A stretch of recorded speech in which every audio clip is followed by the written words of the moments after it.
থমকে রেল প্রকল্প, হয়নি চাকরি, হতাশা গ্রাস করছে নন্দীগ্রামবাসীর মনে। রেললাইন নিয়ে নন্দীগ্রামের মানুষ স্বপ্ন দেখা শুরু করেছিল 2009 সালে।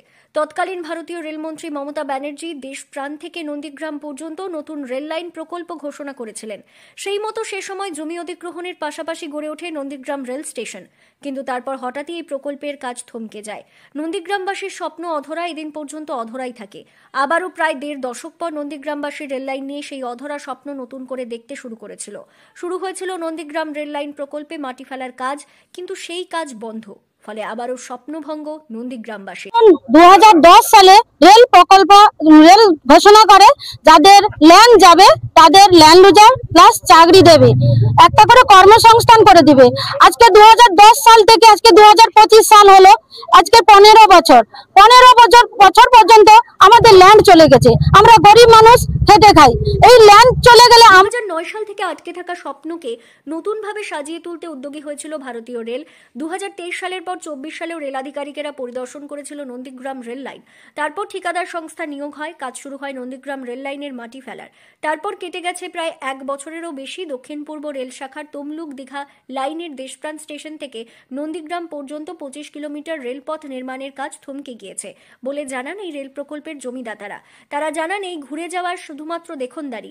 কবে চাকরি পাবেন বা আদৌ চাকরি হবে কিনা তা নিয়ে এখনো কোনো কিছু জানা যায়নি। নন্দীগ্রামের রেল প্রকল্পে জায়গা দিয়েছেন, কিন্তু এখনো পর্যন্ত চাকরি পাননি। চাকরির দাবিতে সোচ্চার হয়েছে জমিদাতারা। বন্ধ হয়েছে রেল প্রকল্পের কাজ। নন্দীগ্রাম থেকে বাজকুল পর্যন্ত রেল লাইন বিস্তার হবে। ঘোষণা অনুযায়ী ভারতীয় রেল দপ্তর নন্দীগ্রামের জায়গা অধিগ্রহণ করে। রেল দপ্তরের পক্ষ থেকে ঘোষণা করা হয়েছিল ভূমিদাতাদের পরিবার পিছু 1 করে চাকরি দেওয়া হবে। ভূমিদাতাদের অভিযোগ, 16 বছর পেরিয়ে গেলেও এখনো পর্যন্ত যাদের জায়গা অধিগ্রহণ করা হয়েছে তারা এখনো পর্যন্ত চাকরি পান। রেল প্রজেক্টের জন্য জমি অধিগ্রহণ হয়েছিল 10 সালে।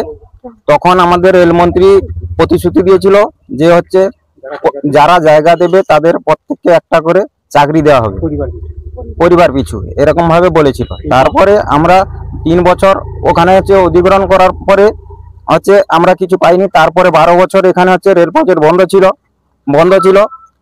রেল প্রকল্পের জন্য জমি দেওয়া ব্যক্তিরা জানিয়েছেন আদালতের নির্দেশ রয়েছে তাদেরকে চাকরি দেওয়ার জন্য, তবুও এখনো পর্যন্ত তারা চাকরি পাননি। কেন্দ্রীয় সরকার যত সময় না পর্যন্ত তাদের দাবি মানছে তত সময় তাদের আন্দোলন চলবে। রেল প্রকল্পের কাজও নন্দীগ্রামবাসীর দীর্ঘদিনের স্বপ্নই রেল প্রকল্প। তা সত্ত্বেও নন্দীগ্রামে রেল প্রকল্প নিয়ে আশার আলো দেখছে না স্থানীয় বাসিন্দারা। এমনকি রেলের জন্য ওই দাতাদের মনে ক্রমশ হতাশা গ্রাস করছে। পূর্ব মেদিনীপুর জেলা নন্দীগ্রাম থেকে সৈকত শের রিপোর্ট, লোকাল 18 বাংলা।